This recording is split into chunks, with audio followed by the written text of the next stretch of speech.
Hello, xin chào các bạn đã quay trở lại với review 5 phút. Các bạn có bao giờ thắc mắc rằng Trần Bình An là nhân vật chính của Kiếm Lai với xuất thân nghèo khổ lại còn tu hành muộn màng, thế mà vẫn có thể đánh thắng kẻ được coi là thiên tài tu luyện như Mã Khổ Huyền hay không? Sự khởi đầu này khiến nhiều người lầm tưởng rằng trên con đường trưởng thành hắn sẽ đánh đâu thắng đó, vượt cấp khiêu chiến dễ dàng đúng không nào? Thế nhưng thực chất thì không phải cứ nam chính là auto chiến thắng đâu các bạn ạ. Cũng có lần Trần Bình An phải ăn không ít đau khổ vì đối thủ quá mạnh đấy. Vậy những người này là ai? Thực lực rốt cuộc bá đạo cỡ nào lại có thể khiến cho nam chính của chúng ta ăn hành như vậy? Trong video này, hãy cùng mình tìm hiểu nhé! Người đầu tiên chính là Tào Từ, đối thủ cực mạnh đã thắng Trần Bình An tổng cộng 4 trận đánh, khi đó cả hai người đều là 4 cảnh võ phu. Trần Bình An là 3 cảnh mạnh nhất thắng 4 cảnh, còn Tào Từ chuẩn bị từ 4 cảnh mạnh nhất thắng 5 cảnh. Trận đầu tiên chỉ dùng thuần túy quyền pháp, Trần Bình An không thể đụng trúng được góc áo Tào Từ. Trận thứ hai, Trần Bình An dùng thêm cả hai thanh phi kiếm là sơ nhất cùng thập ngũ, lại dùng thêm mấy loại phù lục để phụ trợ, cũng chỉ suýt soát chạm được vào Tào Từ mà thôi. Trận kế tiếp, Trần Bình An đã có thể khiến Tào Từ phải ra đòn để chặn lại tiến công của mình, nhưng như thế lại khiến cho hắn bị bại trận còn nhanh hơn 2 lần trước. Kết quả là thua tan nát ngay trước mặt cô nương mình thích. Điều này cũng trở thành một việc khiến Trần Bình An cảm thấy vô cùng mất mặt và có chút xíu bận tâm đấy. Nhưng cũng không trách được hắn, dù cho cả hai người đều là 4 cảnh, nhưng thiên phú võ đạo của Tào Từ có thể sánh ngang với thiên phú kiếm thuật của Ninh Diêu vậy. Những thứ gọi là cảnh giới khi đứng trước hai người này thì chênh lệch 1 đến 2 cảnh đều có thể coi như không.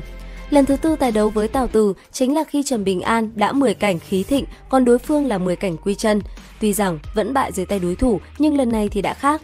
Người bị đánh đau hơn là Trần Bình An, bị thương nặng hơn cũng là Trần Bình An, nhưng mà người nhìn thê thảm hơn là Tào Từ. Nguyên do là vì thanh niên họ Trần nhà chúng ta chuyên nhắm vào bản mặt đẹp trai của Tào Từ mà đánh, lại còn dùng thủ đoạn khiến cho chỗ bị đấm trúng nhìn có vẻ rất đau. Kết quả là Tào Từ sau cuộc chiến thì mang bộ mặt bị đánh đến sưng vù lên quay về chỗ nghỉ chân.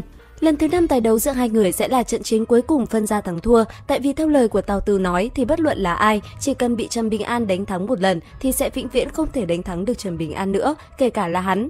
Bàn về trận combat này, Lưu Tụ Bảo, nhân vật đến từ Ngai Ngai Châu, uy tín hàng đầu Hạo Nhiên đã mở một cuộc đặt cược xem trận đấu cuối cùng giữa hai người Trần Bình An và Tào Từ này, ai là người chiến thắng. Tỷ lệ hiện tại là 1 Tào Từ ăn 100 Trần Bình An. Kết cục ra sao thì tác giả chưa viết tiếp. Đăng ký kênh YouTube Review 5 phút, mình sẽ cập nhật thông tin mới nhất cho các bạn nha. Tiếp đến, người thứ hai khiến Trần Bình An thua hoàn toàn trong thân phận kiếm tu là Bùi Mân, một trong 3 người được coi là Hạo Nhiên tam tuyệt đỉnh. 3 người này gồm có thuật tính châu tử, 14 cảnh đỉnh phong, cảnh ngăn đạo của toàn bộ kiếm tu trong thiên hạ bước chân lên 15 cảnh, cờ vây, bạch đế thành, thành chủ Trịnh Cơ Trung, ma đạo đệ nhất nhân.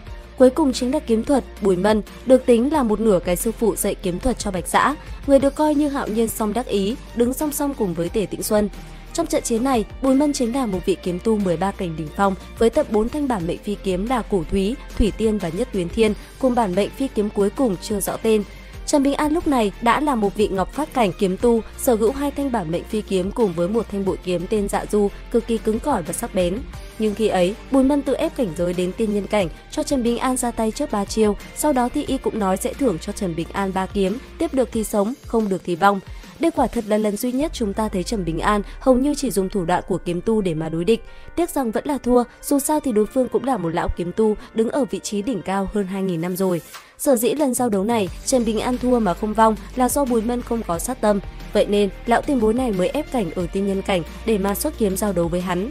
Kết thúc trận thập tử nhất sinh đó thì trong tương lai vẫn còn một lần Trần Bình An phải đối đầu với người này, bởi vì kiếm thuật tuyệt đỉnh Bùi Mân đã đáp ứng châu tử là sẽ cùng với Lưu Tài toàn lực ngăn cản con đường bước lên 15 cảnh thuần túy kiếm tu của Trần Bình An.